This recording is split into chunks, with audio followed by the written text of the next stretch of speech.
ॐ यो ब्रह्माणं विदधाति पूर्वं यो वै वेदांश्च प्रहिणोति तस्मै तदेवम् आत्मबुद्धिप्रकाशं मुमुक्षुर्वै शरणमहं प्रपद्ये। निष्कलं निष्क्रियं शान्तं निरवध्यं निरञ्जनम् अमृतस्य परं सेतुं दगधेन्धन निवारलम्। ॐ असतो मा सद्गमय तमसो मा ज्योतिर्गमय मृत्योर्मा अमृतं गमय। आविराविर्मयेधि रुद्रयत्ते दक्षिणं मुखं तेन मां पाहि नित्यम्। ॐ शान्ति शान्ति शान्ति। ॐ शक्तिसमुद्रसमुत्थतरङ्गं दर्शितप्रेमविजृम्भितरङ्गं संशयराक्षसनाशमहस्त्रं यामि गुरुं शरणं भववैद्यम्। अद्वैतत्त्वसमाहितचित्तं प्रोज्ज्वलभक्तिपटावृतवृत्तं कर्मकलेवरमद्भुतचेष्टं यामि गुरुं शरणं भववैद्यं। नरदेवदेव जय जय नरदेव। मठाध्यक्ष परम पूजनीय स्वामी संशुद्धानंद जी महाराज के प्रणाम निवेदन पूर्वक हमारे आज के दुई वक्ता पूजनीय स्वामी बलभद्रानंद जी एवं अध्यापक डॉक्टर सुभाष चंद्र साहा दुजन के श्रद्धा निवेदन करছি এবং সামনে উপবিষ্ট রামকৃষ্ণ ভাব অনুরাগী ভক্তবৃন্দ সকলকে অভিনন্দন শ্রদ্ধা নিবেদন করে স্বামী অভেদানন্দ অনুধ্যান খুব সংক্ষেপে আমরা করবো, অনেক দেরি হয়ে গেছে। সভাপতি হওয়ার একটি যন্ত্রণা হচ্ছে আমরা যা যা বলবো বলে ভেবে এসছি সব আগে বলে দিচ্ছি। আর অনেকে আছেন, আমি বহু সভাতে যাই তো, আমার নতুন করে কিছু বলার নেই, আগে সব বলা হয়ে গেছে, তবে করে 1 ঘন্টা করে বলবে। যদি কিছু বলার না থাকে তুমি চুপ করো না, নিজে কেউ বলে না অবশ্য, এইটা কৌশল আছে। কিন্তু সত্যি সত্যি এই দুটো বক্তৃতা এত সুন্দর করে ওনারা বলেছেন, অভেদানজি জীবনী, অভেদানজি বেদান্ত প্রচার, তার শক্তি, এবং বিদেশে যেভাবে স্বামীজি অভেদানজির কণ্ঠে যেন বেদান্ত প্রচার তার মাধ্যমে করালেন। এবং শ্রীমা সারদা দেবী যেমন বলেছিলেন, সরস্বতী তোমার জিহ্বাতে বাস করবে। সত্যি সত্যি যেন যে জগজ্জননীর বাণী অভেদানন্দজির মাধ্যমে আমরা দেখতে পাচ্ছি, তার কণ্ঠে সরস্বতী সর্বদা বিরাজ করে সমস্ত মানুষকে শান্তি বাণী বিতরণ করেছে। আমি বসে ভাবছিলাম নতুন কি আছে। একটি চিন্তা আমার এলো, ঠাকুর শ্রীরামকৃষ্ণের সমস্ত শিষ্যরা বিবেকানন্দ থেকে শুরু করে সকলে 4টি যোগের সমন্বয় করেছে। এইমাত্র যেটা আমি বললাম, স্বামী বিবেকানন্দ রচিত শ্রী রামকৃষ্ণ স্তোত্র, অদ্বৈত তত্ত্ব সমাহিত চিত্তম প্রজ্জ্বল ভক্তিপটাবৃত বৃত্তম কর্মকলেবরম অদ্ভুত চেষ্টম यामि गुरुं शरणं भववैद्यम। শ্রী রামকৃষ্ণের সম্বন্ধে বলতে গিয়ে স্বামী বিবেকানন্দ বারংবার বলেছেন, জ্ঞান, ভক্তি, কর্ম এবং যোগ, এই 4টির অপূর্ব সমন্বয় তার মধ্যে হয়েছে। আরো বলেছেন, খুব গভীরভাবে কোনো জিনিসকে চিন্তা আমরা করি, সেটা খুব সংকীর্ণ বিষয় নিয়ে আমরা ভাবতে পারব। বলেছেন, যখন একটি নদী খুব সরু হয়ে যখন যায়, খুব গভীর হবে, অনেক প্রসারিত হয়ে যখন যায়, তার গভীরতা কমে যায়। ইংরেজিতে আমরা বলি ইন্টেন্সিটি এবং এক্সটেন্সিটি, গভীরতা আর বিশালতা। এই দুটি ইংরেজিতে অঙ্কে যেমন বলি আমরা ইনভার্সলি প্রপোর্শনাল হয়।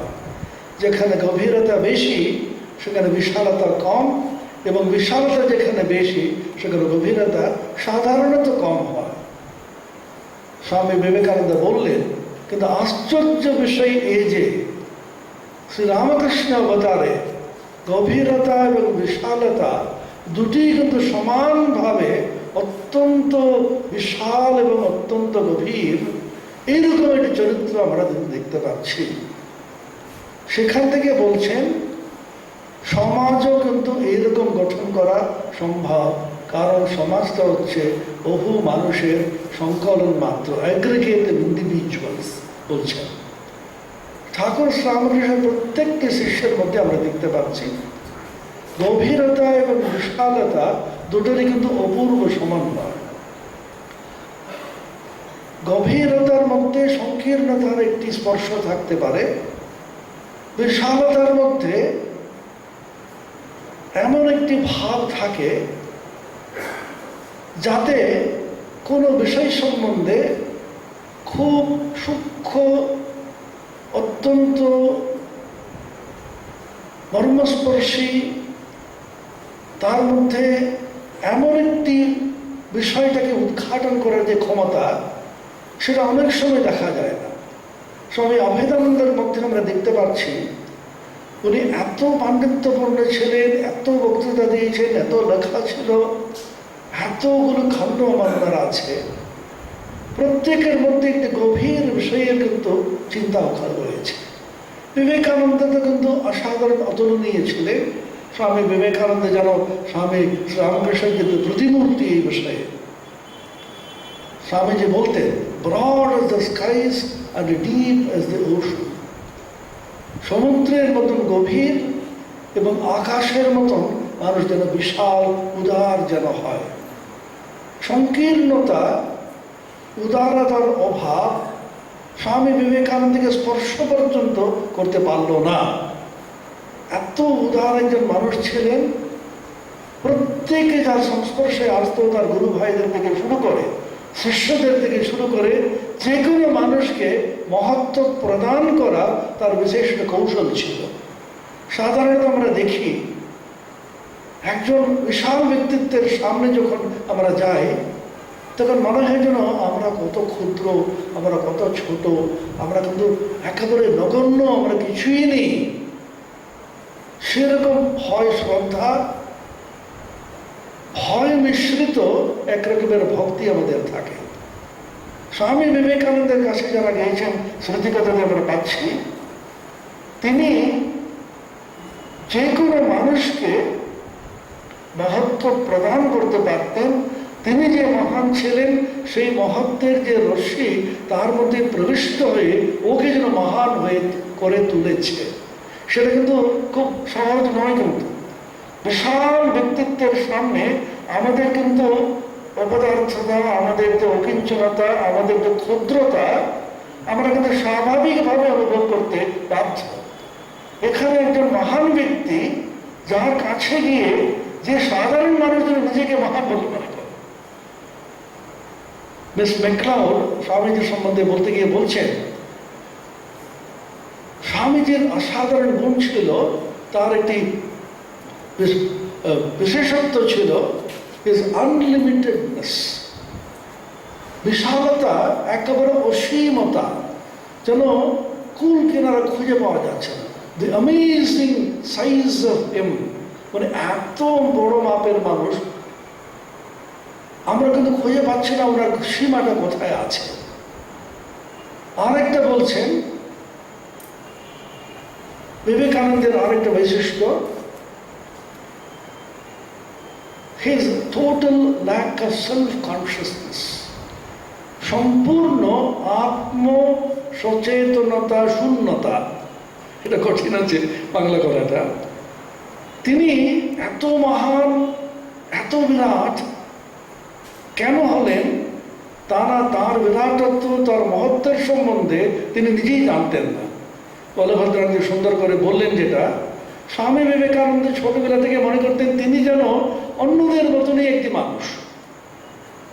ঠিক ঠাকুরের কাছে যখন এলেন, ঠাকুর বলছেন তুই ঘুমোবার আগে জ্যোতি দেখিস। বিবেকানন্দ ভাবলেন সকলেই বুঝি এরকমই ঘুমা। তিনি একটি বিশেষ একটি মানুষ, তার সম্বন্ধে সচেতনতা না থাকার জন্যই তার বিশেষত্ব। যে কোনো মানুষ, আমি কিন্তু একটু পণ্ডিত, আমি একটু ভালো বলতে পারি, আমি একটা গান করতে পারি, আমি একটু বিশেষ মানুষ বলে একটু আত্মতৃপ্তি, আত্মতুষ্টি, একটি আত্মানন্দে কিন্তু প্রচণ্ড কিন্তু ভুগতে থাকে। এখানে একজন মানুষ আছেন, সে জানেন না তিনি মহান। আমি নিজেকে মহান বলে না জানার যে মহত্ব, সে হচ্ছে বিবেকানন্দের একটি বিশেষত্ব। সেটা গুরু ভাইদের মধ্যে উনি সঞ্চার করতে পেরেছেন। স্বামী অভেদানন্দজিকে যখন উনি ডাকলেন তুই বক্তৃতা করবি, নাম তো পাঠিয়ে দিলেন ওই করবে বলে। উনি চাইলেন অভেদানন্দকে তৈরি করবেন মানে আমি যেন কিচ্ছু না হয়ে অভেদান্ত সব হোক। অর্থাৎ মহান ব্যক্তি নিজের মহত্বটাকে অপরের কাছে সঞ্চারিত করার অদ্ভুত ক্ষমতা রাখে।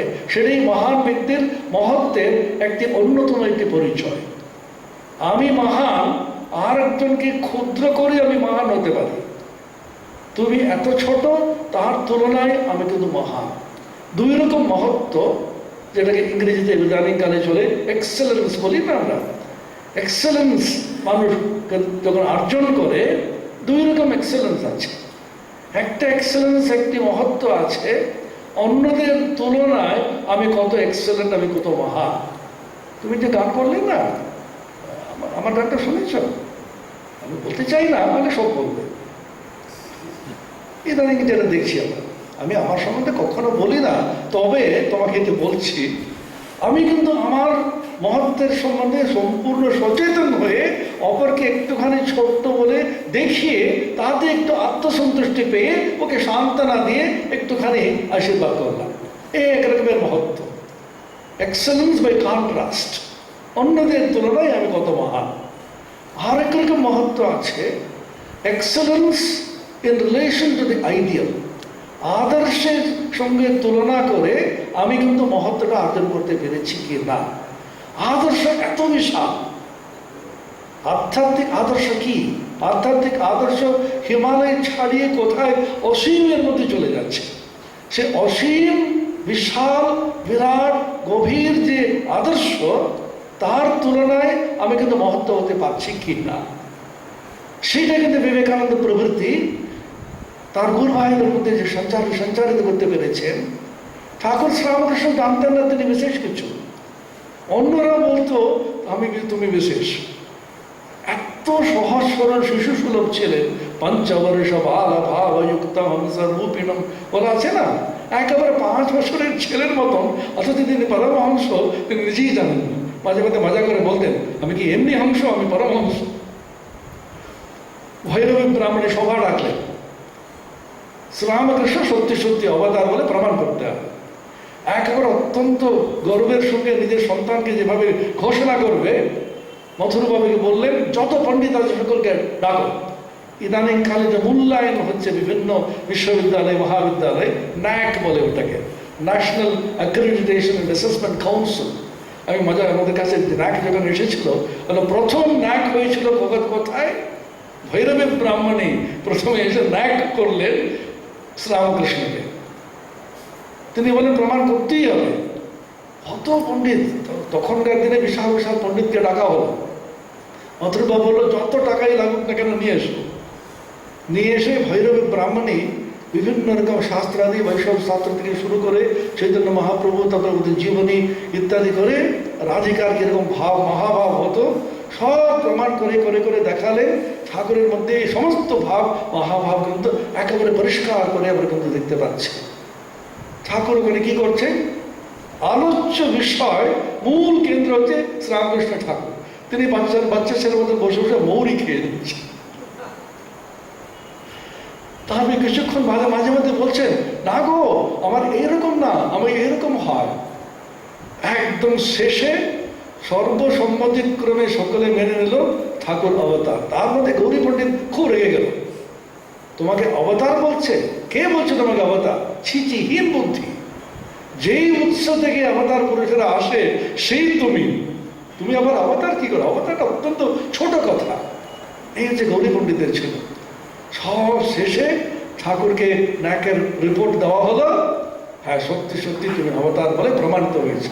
ঠাকুর বলছেন, এসব আমি বুঝি না, পাগল মেয়ে বলেছেন তো তাতেও হবে। নিরহংকার বলাটা কিন্তু খুব কম বলা হয়, নিরহংকার সাধারণ মানুষের সঙ্গে বলি।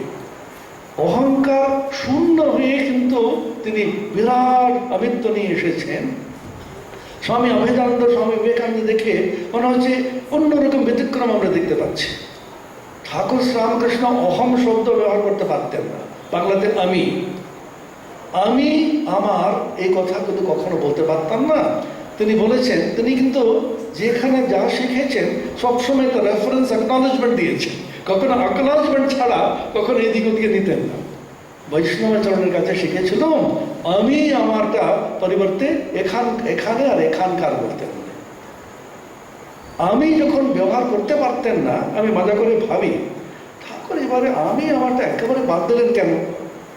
তার একটি কারণ হতে পারে, ঠাকুরের সঙ্গে দেখা হলে জিজ্ঞেস করতে হবে। হতে পারে যখন শ্রীকৃষ্ণ এই গীতাতে খালি আমিই বলে গেলেন, অহম অহম অহম সর্বস্য প্রভো মত্তঃসর্বং প্রবর্ততে ময়্যেব মনাধস্ব ময়ি বুদ্ধিম নিবেশয় সর্বধর্মান পরিত্যজ্য মামেকং শরণং ব্রজ অহম হি সর্বযজ্ঞানাং ভোক্তা চ প্রভুরেব চ। কতটা অহম আছে, কতটা মম আছে যদি দেখেন গীতাতে পুরো ভর্তি।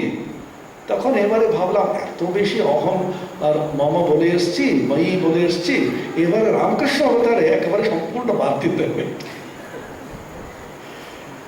অনেক মানুষ কিন্তু ভুল বুঝে, অভেদানন্দের সম্বন্ধে এটা ভুল বোঝা আছে, বিবেকানন্দের সম্বন্ধে আছে।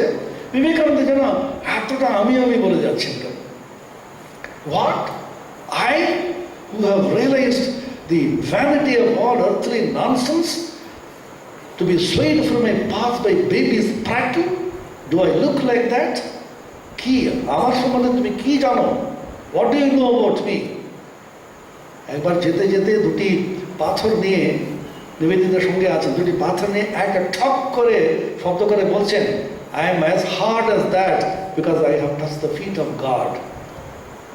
নিজের সম্বন্ধে এমন একটি আত্মশ্রদ্ধা, নিজের সম্বন্ধে সম্পূর্ণভাবে জ্ঞান, আত্মজ্ঞান থেকে সেটা এটা বিরাট আমি। ঠাকুর শ্রীরামকৃষ্ণের ভক্তদের মধ্যে, শিষ্যদের মধ্যে দুটি শ্রেণী আমরা দেখতে পাচ্ছি। বিরাট আমিত্বের দ্বারা যারা সম্পূর্ণভাবে আত্মশ্রদ্ধান্বিত হয়ে ব্রহ্মের সঙ্গে নিজের আমিটাকে একেবারে মিশিয়ে দিয়ে সেই আমি বলে গেছে, সে একটি শ্রেণী। আরেকটা শ্রেণী, তার মধ্যে অন্যতম দেখতে পারেন স্বামী প্রেমানন্দজি, বাবুরাম মহারাজ। নাগমশাইকে ছেড়েই দিলাম আমিটা সম্পূর্ণ লুপ্তই হয়ে গেল ওটা। আর স্বামী তুরীয়ানন্দজি, স্বামী অদ্ভুতানন্দজি প্রভৃতি, ওরা কিন্তু একেবারে আমি ভক্ত, আমি কিন্তু দাসানুদাস, ঠাকুরই সব বারংবার বলেছে। সেই জন্য স্বামী প্রেমানন্দজি পর্যন্ত প্রথমে বিবেকানন্দকে একটুখানি বুঝতে পারেন, নরেন খালি আমি বলে গেল, বিদেশে গেলে একবার ঠাকুরের নাম বললো না তো, কই আমি বলে গেল, বেদান্ত বলে গেল, ঠাকুরকে কিন্তু ভুলে গেছে নাকি? ঠাকুরের কথা বলছে না কেন? এইটা কিন্তু বেশ কঠিন বোঝাটা। মহাপুরুষদের আমরা বুঝতে যখন চেষ্টা করব, তখন আমাদের এইটুকু বুদ্ধি নিয়ে ওদের বিশালত্ব মাপতে গেলে এটা বিশাল মূর্খম হবে। যেমন বলছে না ঠাকুরের উদাহরণ, একটা পিঁপড়ে চীনের পাহাড়ের কাছে গিয়েছিল, চীনের পাহাড়কে তাকাচ্ছে এদিকে, আর একটা সামান্য একটি চীনের কণা খেয়ে পেটটা কিন্তু ভরে গেল। আর কি করবে, লোভ অবশ্যতা আর একটা কিন্তু চীনের একটা ছোট্ট একটা কণা নিল মুখে, তারপরে হেঁটে হেঁটে আসছে, এদিকে তাকিয়ে বলছে পরের বার না পুরো চীনের পাহাড়টাকে টেনে আমার গর্তের মধ্যে রেখে দেবো। ঠাকুর বলছেন তুমি এইটুকু একটা পেপড়ে, তোমার এইটুকু বুদ্ধি দিয়ে কিন্তু অবতার পুরুষকে, মহাপুরুষকে, তুমি একটি ঈশ্বর তত্ত্বকে বুঝতে পারবে? অর্থাৎ আমরা কিন্তু আমাদের বুদ্ধি দিয়ে মহাপুরুষদের কখনো মাপতে নেই। আমাদের যখন মহাপুরুষদের কাছে যখন যাব, তখন আমাদের আমাদের ছোট্ট বুদ্ধিকে সম্পূর্ণভাবে মুছে দিয়ে ওদের কাছে শরণাগত হয়ে যেতে হবে। ঠাকুরের কাছে যখন মাস্টারমশাই যখন এসেছিলেন, মনে আছে? মাস্টারমশাই খুব অহংকারী ছিলেন তা নয়, বোঝা যাচ্ছে না, কিন্তু ঠাকুর প্রথম থেকে মারছেন ওকে। তোমার বিবাহ হয়েছে? আজ্ঞা হ্যাঁ। ওরে রামলাল ওর বিবাহ করে ফেলেছে। তখন বলছে ওরে বাবা, বিশাল অপরাধ নাকি, তোমার ছেলে হয়েছে? তারপরে বুকটা ধুক ধুক ধুক ধুক করে যাচ্ছে। আজ্ঞা হ্যাঁ ছেলে। ওরে রামলাল ছেলে হয়ে গেছে। তারপরে তোমার পরিবার কেমন? বিদ্যাশক্তি না বিদ্যাশক্তি? মাস্টারমশাই বলছেন বিদ্যাশক্তি অবিদ্যাশক্তি বুঝতে পারলাম না, আজ্ঞা ভালো কিন্তু অজ্ঞান। আর তুমি জ্ঞানী, মাত্র 3টি শব্দ। মাস্টারমশাই এত উন্নত শব্দের পার্শ্বত্ব, বলছেন মাস্টারের অহংকার চূর্ণ হল। সম্পূর্ণ চূর্ণ না হওয়াতে উনি তর্ক করতে উদ্যত হলেন। শেষ পর্যন্ত বলছেন এই মাস্টারের ঠাকুরের সঙ্গে প্রথম এবং শেষ তর্ক।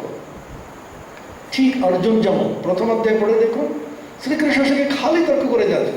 হে কৃষ্ণ, তুমি বুঝতে পারছো না, অহোবত মহৎ পাপম কর্তুম ব্যবসিতাময়ম রাজ্য সকল হবে না ইত্যাদি বলে যাচ্ছেন না। শ্রীকৃষ্ণকে সর্বজ্ঞ ভগবানকে বলছেন তুমি কিছু বুঝো না।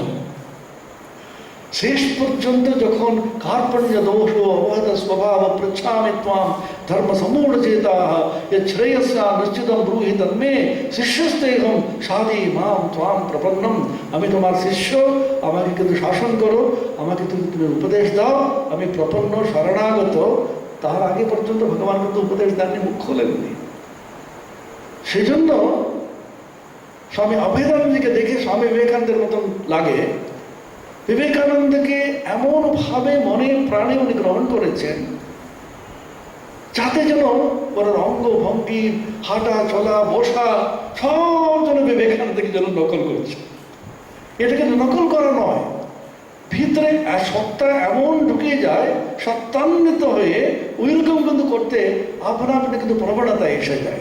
গোপীদের সম্বন্ধে রাসাক্রীড়া বলছে না, গোপীরা শ্রীকৃষ্ণকে চিন্তা করতে করতে যেন এক একজন শ্রীকৃষ্ণ হয়ে ওই রকমই কথা বলছে, ওইরকমই হাসছে, ওইরকমই হাসছে। কোনো কোনো সময় শ্রী শ্রী মা শারদা নাকি হতো, ঠাকুরের মতন কিন্তু কথা বলতেন, ঠাকুরের মতনই হাসতেন, ঠাকুরের মতন পানের একটা কোণটাকে ভেঙে দিয়ে তারপরে খেতেন ইত্যাদি আছে। এমনভাবে প্রভাবিত হয়েছেন স্বামী বিবেকানন্দের মাধ্যমে, অদ্ভুতভাবে প্রভাবটা পড়েছে। যেন বিবেকানন্দ যেন তার ইষ্ট দেবতা, তিনিই যেন তার সর্বস্ব। সেই জন্য বিবেকানন্দের শক্তিটা তার মধ্যে কিন্তু প্রচার করার জন্য স্বামী কিন্তু ঠেলে দিয়েছিলেন। যেভাবে ঠাকুরের কাছে ঠাকুর কিন্তু স্বামীজির মধ্যে সেই শক্তিটা ঠেলেছেন, বাঘটা কিন্তু সাধারণ শক্তিশালী। বাঘের মতন শক্তি খুব কম আছে, যার জন্য আমাদের শাস্ত্রাদিতে উপনিষদে বলা আছে বাঘ হচ্ছে অগ্নি। আমরা বলি না অগ্নিময় ভাষণ, ফায়ারি স্পিচ আমরা বলি না, উপনিষদে বলা আছে বাঘ হচ্ছে অগ্নি।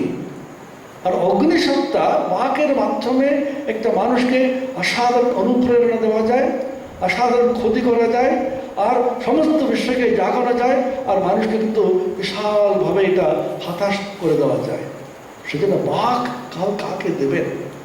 স্বামীজি শেষে বলছেন আমি আর বক্তৃতা দিতে ভাল লাগে না, অনেক বলেছি। The tongue I have given to Margaret, the voice I am giving to you, অলিবুলকে বলছেন, and now is the magic touch of Ramakrishna. আমি বাঘটা তোমাকে দিয়ে দিলাম, মার্গারেটকে বলছেন, নিবেদিতাকে, আর আমার কণ্ঠটা তোমাকে দিয়ে দিয়েছি, মিসেস অলিবুলকে বলছেন। এখন শ্রী রামকৃষ্ণের মতন অদ্ভুত একটু স্পর্শ, যেই জাদুতে মানুষের আধ্যাত্মিকতা জেগে যাবে। অর্থটা হলো বাক দিয়ে মানুষকে কিন্তু আকৃষ্ট করা যায়। কত মানুষ এসে এখনো জড়ো হয়ে শুনছে, অবাক হয়ে শুনছে। সে কিন্তু প্রথমে আকর্ষণের জন্য ঠিক আছে, আধ্যাত্মিক চেতনা জাগাতে গেলে তোমার বাহকও দরকার নেই, কিছু দরকার নেই, তোমার সান্নিধ্য, তোমার স্পর্শ মাত্র। ডিপ সাইলেন্স বলি না, গভীর নীরবতার মাধ্যমে কিন্তু আধ্যাত্মিক অনুপ্রেরণাটা হয়, বাকের মাধ্যমে খুব কম হয়। যার জন্য বলে না, সাধারণ গুরু মন্ত্র দেয় কানে, কিন্তু জগৎ গুরু মন্ত্র দেয় প্রাণে। সেজন্য শক্তি দীক্ষা, সম্ভবী দীক্ষা, মান্ত্রী দীক্ষা ইত্যাদি আমরা বলি না।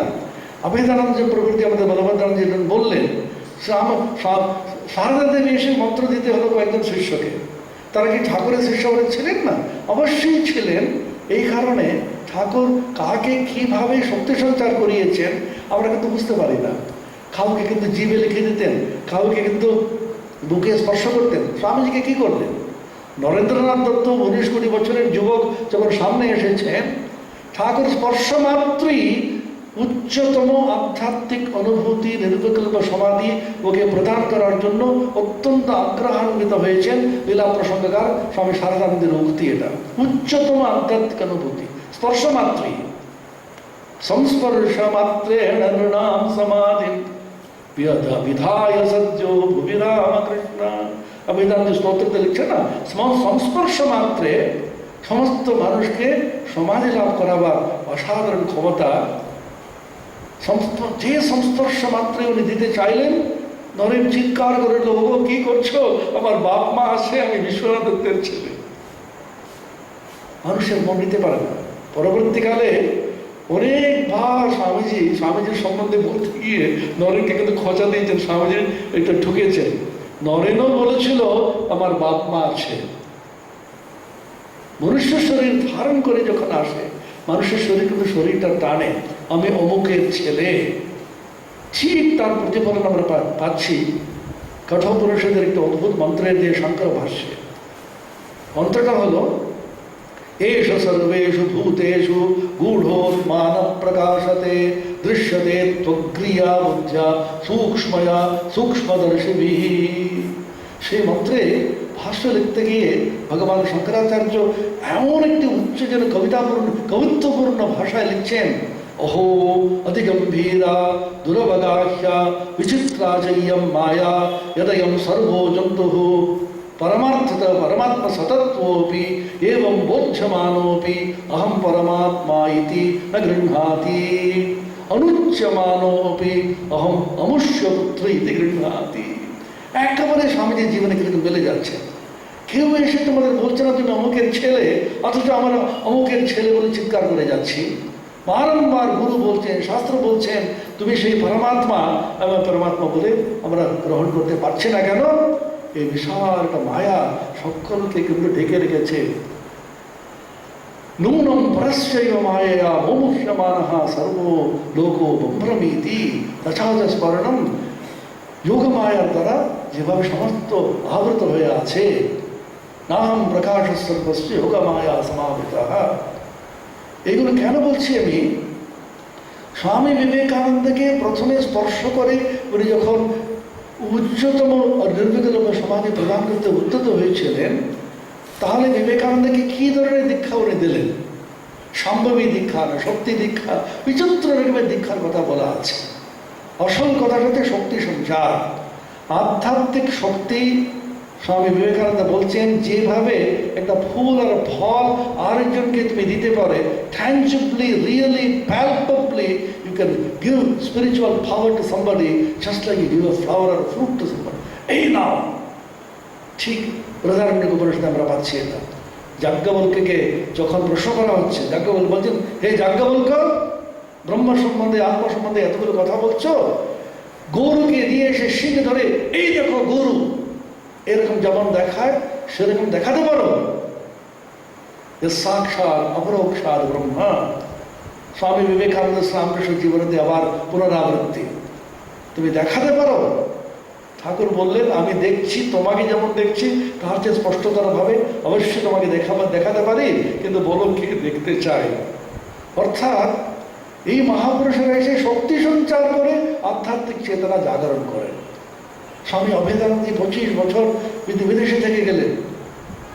একেবারে দীর্ঘ সময় একদম কামাকাঞ্চনে এক নিমজ্জিত মানুষকে আধ্যাত্মিক প্রেরণা দেওয়া কি জিনিস যারা করেছেন তারাই জানে।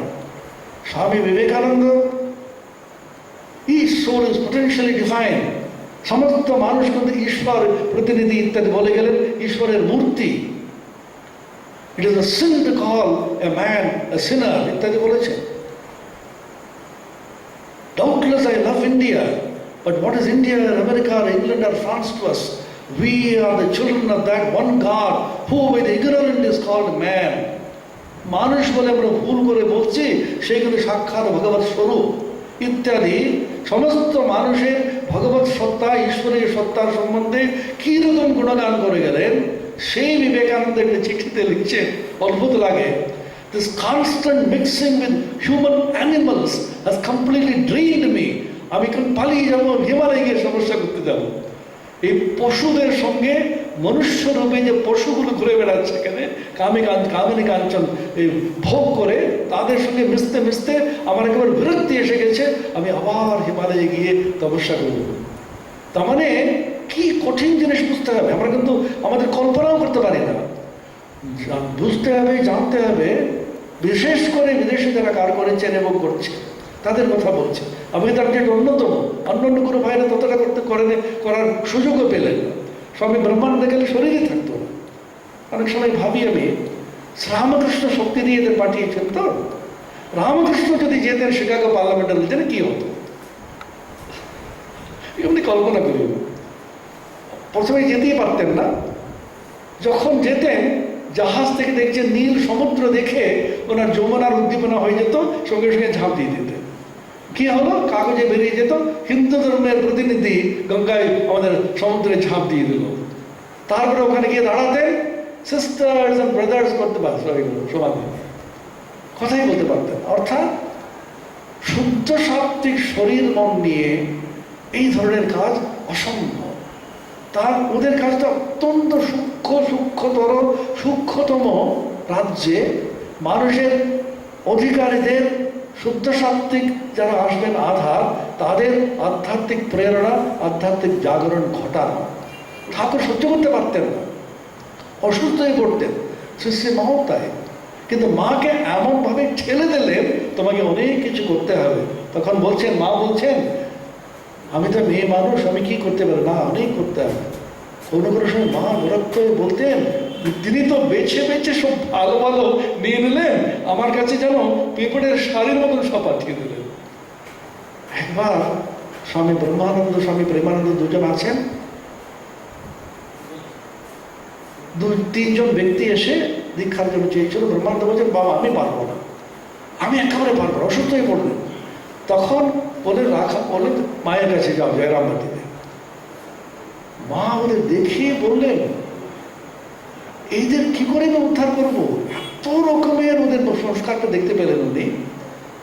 তারপরে বলছেন, মায়ের কাছে ছেলেরা ভালো ভালো জিনিস উপহার পাঠায়, রাখাল আমার কাছে কি পাঠাবে, আমি পারবো নি। প্রথমবার কোনো দিন মা বলেননি আমি পারবো নি, আমি পারবো নি, আমি পারবো নি।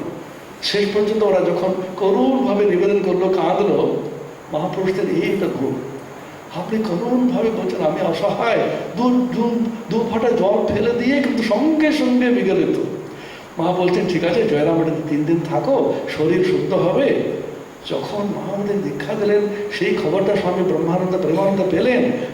দুজনকে আলিঙ্গন করে বিস্মিত চিত্তে কিন্তু নৃত্য করছেন, এ কি মায়ের কি কৃপা, কি কৃপা। প্রেমানন্দ বলছেন, এই বিষটা আমরা যদি খেতাম, আমরা সঙ্গে সঙ্গে পুড়ে ছাই হয়ে যেতাম। মা বাপের চেয়ে মায়ের কৃপা অনেক অনেক বেশি। কেন এটা বলছি, স্বামীজির শরীর অনেক আগে চলে গেল, তার অন্যতম কারণটা হলো এত সাত্ত্বিক শরীর স্বামীজির ছিল, রাজস আবরণ করে জোর করে ওনাকে কাজ করতে হতো।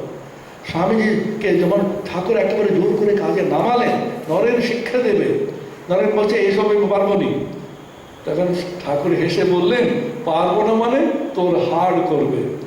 ঠিক গীতাতে যেমন আছে, আমি যখন যুদ্ধ করবো না বললেন অর্জুন, বলছেন প্রকৃতি স্পাম নিয়োগসেতি অহংকার আশ্রিত্য মন্যসে মিথ্যৈষ ব্যবসায় মিথ্যৈষ, এই কথাটা তুমি মিথ্যা কথা বলে যাচ্ছ, মিথ্যা আচরণ করে যাচ্ছ। প্রকৃতি স্বাম নিয়োগসতি, প্রকৃতি তোমাকে জোর করে করাবে। স্বামী বিবেকানন্দের মধ্যে প্রবেশ করে উনি যেন একটা রজসের আবরণ নিয়ে জোর করে করাচ্ছেন। প্রতি মুহূর্তে স্বামীর অনন্তের আহ্বান ডেকে যাচ্ছে। যোগী পুরুষদের সকলের সঙ্গে এরকম মিলেমিশে এরকম কাজ করা অসম্ভব। স্বামী অভেদানন্দ ঠিক ওই শ্রেণীর লোক ছিলেন। স্বামী বিবেকানন্দ বুঝতে পেরেছিলেন, সেই জন্য ওখানে নিয়ে গিয়ে ওকে ফেলে দিয়ে নিশ্চিন্তে কিন্তু চলে গেলেন তিনি। এখন অভেদানন্দ আছে, আমার চিন্তা নেই। কিন্তু at what cost আমরা ইংরেজিতে বলি না, কি দাম তাকে দিতে হলো তার জন্য। শরীর মন এমনভাবে ভেঙে গেল, আস্তে আস্তে করে করুণাবশত যতই করে যায় করে কিন্তু হার পারে না। এখান থেকে বুঝতে হবে এই মহাপুরুষেরা আমাদের জন্য কি করে গেছে, কি দিয়ে গেছে। আমরা একটু কৃতজ্ঞ চিত্তে 2 মিনিট স্মরণ করতে কিন্তু আমাদের কিন্তু এত কষ্ট হয়।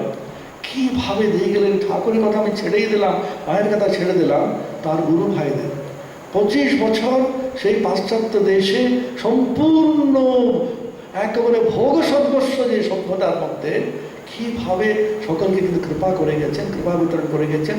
এত সহজ না, ভারতবর্ষে এ করা অতীব সহজ। কিন্তু সেই দেশে গিয়ে ওখানে কিন্তু অনেক রকম পরিস্থিতি ওনাকে কিন্তু লড়তে হলো। অতুলানন্দ মহারাজের যদি স্বামী আমেরিকা যে বইটা আছে তার মধ্যে স্বামী তুরীয়ানন্দ, স্বামী অভেদানন্দ বিশেষ করে উনি উল্লেখ করছেন। স্বামী অভেদানন্দ ওকে আবার ব্রহ্মচর্য মন্ত্র দীক্ষাও দিয়েছিলেন। সেখানে বলছেন কিভাবে অভেদানন্দকে পরিশ্রম করতে হলো। শুধুমাত্র শারীরিক পরিশ্রম না, শুধুমাত্র বৌদ্ধিক পরিশ্রম না। অনেকবার বলা হলো, আমাদের ডক্টর সাহা বললেন না, তার পাণ্ডিত্য, তার লেখা এগুলো একেবারে বাহ্য জিনিস। উনি অসাধারণ বুদ্ধিমান ছিলেন, মেধাবী ছিলেন, অনেক রকম বই লিখলেন, অনেক, এগুলো কিচ্ছু না। বৌদ্ধিক শারীরিক পরিশ্রম ওদের পক্ষে অতি সামান্য। আসল কথাটা হচ্ছে আধ্যাত্মিক স্তরে সূক্ষ্মতম স্তরে গিয়ে কিভাবে অত্যন্ত পশুতুল্য মানুষকে মানব তুল্য করে সেখান থেকে দেবতা তুল্য করা, সেই কাজটা উনি করে গেছেন। কত লোককে কৃপা করেছেন, কত লোককে উনি উদ্ধার করেছেন, কত লোককে মুক্তি দিয়েছেন, কোথাও কিন্তু আমরা কিন্তু ডকুমেন্টেশনের মধ্যে পাবো না। একেবারে স্পর্শ মাত্রই, সংকল্প মাত্রই কিন্তু লোককে কৃপা করে গেছে। যার জন্য ফিরে এসে ওনার কিন্তু অসম্ভবভাবে কিন্তু কষ্ট হয়েছিল। আর একটা দেখলেন আস্তে আস্তে ঠাকুরের এক একজন গুরু বাইরে চলে যাচ্ছে। উনি ফিরে আসার কিছুক্ষণের মধ্যে তো চলে গেলেন স্বামী ব্রহ্মানন্দজি। স্বামী ব্রহ্মানন্দকে স্বামীজির পরেই ওদের নেতা হিসাবে নিয়েছিল। সে রাখাল রাজা বলে গেছে। ব্রহ্মানন্দ চলে গেলেন, আস্তে আস্তে এক একজন চলে গেলে উনি শেষ পর্যন্ত অনেকদিন থাকতে হলো ঠাকুরের ইচ্ছায়। সেও কিন্তু খুব সহজ না। লোনলিনেস আমরা বলি না, কি কিন্তু একা একা লাগে, কার সঙ্গে কথা কইব। ঠাকুর পর্যন্ত বলছেন কেশবচন্দ্র সেনের মা কিছু যদি হয়ে যায়, কলকাতা গেলে কার সঙ্গে আমি কথা কইব। রাত্রে ঘুম ভেঙে গেল, ওটা ছনছনিয়া কালীবাড়িতে উনি বললেন ডাব চিনি মেনেছিলুম, কেশবকে সুস্থ রাখো। অর্থাৎ যে আধ্যাত্মিক পুরুষ তার গভীর আধ্যাত্মিক অনুভূতির সম্বন্ধে কার সঙ্গে কথা বলে আনন্দ পাবে। মহাপুরুষ মারা স্বামী শিবানন্দজি যখন অনেকদিন বেশি ছিলেন, তো বেলুর মঠে যখন ছিলেন, এক এক করে সব গুরু ভাইরা যখন চলে গেল, শেষে নাকি আমি স্বামী কৈলাসানন্দের মুখে শুনেছি, শিষ্যদের দিকে তাকালেন, একেবারে ছোকরা শিষ্যরা তাকিয়ে আছে, কিছু বুঝে না। আহা, তোদের সঙ্গে কি কথা বলবো, কার সঙ্গে আমি কথা বলবো। ভিতরে এই ভাঙা শরীরকে, এই ফুটো ঢাককে ঠাকুর কিরকম বাজাচ্ছেন, কিরকম এর মধ্যে আধ্যাত্মিক শক্তিটা উন্মেষ হয়ে যাচ্ছে, সে কাকে বুঝাবো, কাকে বলবো। অভিনন্দী মাঝে মধ্যে যেতেন বেলুর মঠে, আর দুজন আলিঙ্গন করে ঘন্টার পর ঘন্টা ঠাকুরের কথা, আধ্যাত্মিক অনুভূতির কথা, সমাধির কথা, সমাধির রহস্য আমাদের বলে কি বুঝবো আমরা। ঠাকুর যেটা বলে গেছেন এর মধ্যে, কথামতের মধ্যে, অনেকগুলো আমরা বুঝতেই পারি না। কত বিচিত্র বিচিত্র অনুভূতি সমাধি বলে গেছে। সেই শরীর আস্তে আস্তে করে ক্ষয় করে করে করে মানুষের আধ্যাত্মিক চেতনা যাতে জাগ্রত হয়, একমাত্র আর কিচ্ছু নেই। সমস্ত মানুষ ঈশ্বর পথে যেন অভিমুখী হয়ে সে পথিক হয়। সেজন্য স্বামীজি বললেন না, মাই ideal indeed can be put in a few words, and that is to preach unto mankind its divinity and how to make it manifest in every movement of life. Swamiji শেষে বললেন, আমি শরীরকে এমনি জীর্ণ বস্ত্রের মতন ফেলে দিতে পারি এক্ষুনি, কিন্তু কখনো আমি কর্ম থেকে বিরত হব না। I will never cease to work. I shall inspire men everywhere until the world shall know that it is one with God. যতক্ষণ না পৃথিবীর সব নারী অনুভব করে ঈশ্বরের সঙ্গে তার ঐক্য, ততক্ষণ কিন্তু ক্ষান্ত হব না। এই মহাপুরুষরা বিশেষ করে শ্রীরামকৃষ্ণের পরিমণ্ডলে যারা এসেছেন, ঠাকুর মা এবং স্বামীজি আর অন্যান্য গুরু ভাইরা, অভেদানন্দ প্রভৃতি, ওরা এখন সূক্ষ্ম শরীরে বাস করে আমাদের অনুপ্রেরণা করে দিয়ে যাচ্ছেন। তাদের স্মরণ করা মানেই ঠাকুরকে স্মরণ করা, ঠাকুরকে স্মরণ করা মানে আর ব্রহ্মকে স্মরণ করা। স্বামী কৈলাসানন্দ একবার বলেছিলেন, অভেদানন্দের কাছে উনি যাচ্ছেন, উনি বলছেন, অভেদানন্দজিকে বলছেন, মহারাজ আপনাকে তো আমি একটু শ্রদ্ধা নিবেদন করি, আর ঠাকুরকে তো আমরা দেখিনি। তখন অভেদানন্দজিকে বললেন, come and bow down to me, whatever devotion you give me, it will go to Sri Ramakrishna. এটা কিন্তু অদ্ভুত জিনিস। এত ওনারা কিন্তু নিজের সঙ্গে ঐক্যবোধ করতেন। স্বামী তুরীয়ানন্দের জীবনীতে আছে, তুরীয়ানন্দ খুব কঠোর সন্ন্যাসী ছিলেন, সেবা টেবা নিতেন না ইত্যাদি আছে। সেবক দল তারা ভাবলো তুরীয়ানন্দজি কিন্তু আমাদের একটু দূরে দূরে রাখছেন, এই কারণে আমরা কিন্তু তার প্রতি আসক্ত হয়ে পড়ব। একটা ব্যক্তিগত আসক্তি, পার্সোনাল অ্যাটাচমেন্ট এসে যায়, তো পাছে সেরকম হয়ে পড়ে, সেরকম একটু দূরে দূরে রাখছেন বলে একটু বিভিন্ন রকম ব্যাখ্যা হয়ে যায়। মহাপুরুষদের বোঝা আমাদের ক্ষুদ্র ক্ষুদ্র বুদ্ধি দিয়ে কত রকমের আলোচনা ব্যাখ্যা হতে থাকে। তো সেই শুনতে পেয়ে তুরীয়ানন্দ সকলকে ডাকলেন, তোরা কি মনে করছিস আমি তোদের দূরে দূরে রাখছি এই কারণে যাতে আসক্ত হয়ে পড়বি? আমি কি চাইছি জানিস তো? আমি চাই তোরা বেশি করে আমার প্রতি আসক্ত হস। I want you to be personally more and more attached to me. তার কারণ কি জানিস তো? আমার প্রতি আসক্তি মানে শ্রীরামকৃষ্ণের প্রতি আসক্তি, শ্রীরামকৃষ্ণের আসক্তি মানে ব্রহ্মচিন্তা। সেই জন্য আমার কাছে যত আসবে এর মধ্যে কিচ্ছু নেই, পুরো ফাঁকা। এরা হচ্ছে একটা ফ্লুটের মতন, ভিতরে পুরো ফাঁপা। সেই ফ্লুটকে ধরে ভগবানই যে খেলছেন, আমাদের পরম সৌভাগ্য এদের চরণে আমরা কিন্তু বুঝতে পেরেছি এবং খুব নিকটে আছি, আমরা খুব দূরে নয়। কিন্তু মনে রাখুন, সেই দিনে দক্ষিণেশ্বরীটা ঘটেছিল, বেশি দিন হয়নি, 100 বছরও হয়নি, একটু 100 বছর বেশি রয়েছে। 100 বছরের মানুষের জীবনে কতটুকু তাদের শিষ্যদের আমরা দেখেছি, তাদের কাছে কথা শুনেছি, তাদের সম্বন্ধে একেবারে প্রত্যক্ষদর্শী বিবরণ আমরা শুনেছি। তার এত কৃপা পেয়ে আমরা আমাদের জীবনটাকে অন্যরকম যদি না করতে পারি, তাহলে জীবন বৃথা। উপসংহার এবং উপক্রম বলা হয়। আমাদের ষড়বেদ লিঙ্গ একটা আছে, একটি পঠন পাঠনের মীমাংসকেরা বলতো, আমাদের পরম পূজনীয় সংশুদ্ধানন্দজি যে সুর দিয়ে উপক্রম করেছিলেন, এইসব স্মরণ মনন করে আমাদের জীবনটাকে আমরা কিন্তু উন্নততর আধ্যাত্মিক চেতনারে পরিপূর্ণ যদি করতে পারি, তার মধ্যে কি আত্মজ্ঞান লাভ করা এবং পরহিতায় জীবন পাত করা। স্বামীজি বললেন না, শ্রদ্ধাবান হোক, বীর্যবান হোক, আত্মজ্ঞান লাভ কর আর পরহিতায় জীবন পাত কর, এই আমার ইচ্ছা ও আশীর্বাদ। আত্মনো মোক্ষার্থম জগৎ পিতায় চ, সমস্ত ভূতবর্গের সর্বপ্রকার কল্যাণ করার জন্য। বেলুর মঠ যখন স্থাপন করলেন, স্বামী বিবেকানন্দ নিয়মাবলীতে প্রথম লিখলেন, এই মঠের উদ্দেশ্য কি? শ্রী ভগবান প্রদর্শিত প্রণালী অবলম্বন করিয়া নিজের মুক্তি সাধন ও সমস্ত জগতের সর্বপ্রকার কল্যাণ সাধনে শিক্ষিত হওয়ার জন্য এই মঠ প্রতিষ্ঠিত হইয়াছে। নিজেকে মুক্তির পথে নিয়ে যাওয়া, আত্মবিকাশ খাটানো এবং সমস্ত ভূতে সর্বভূত হিতেরতা, সর্বভূতাত্মা হয়ে সর্বভূতে হিতেরত আমরা যদি হতে পারে, সে তার কাছে এই প্রার্থনা। সকলকে ধন্যবাদ।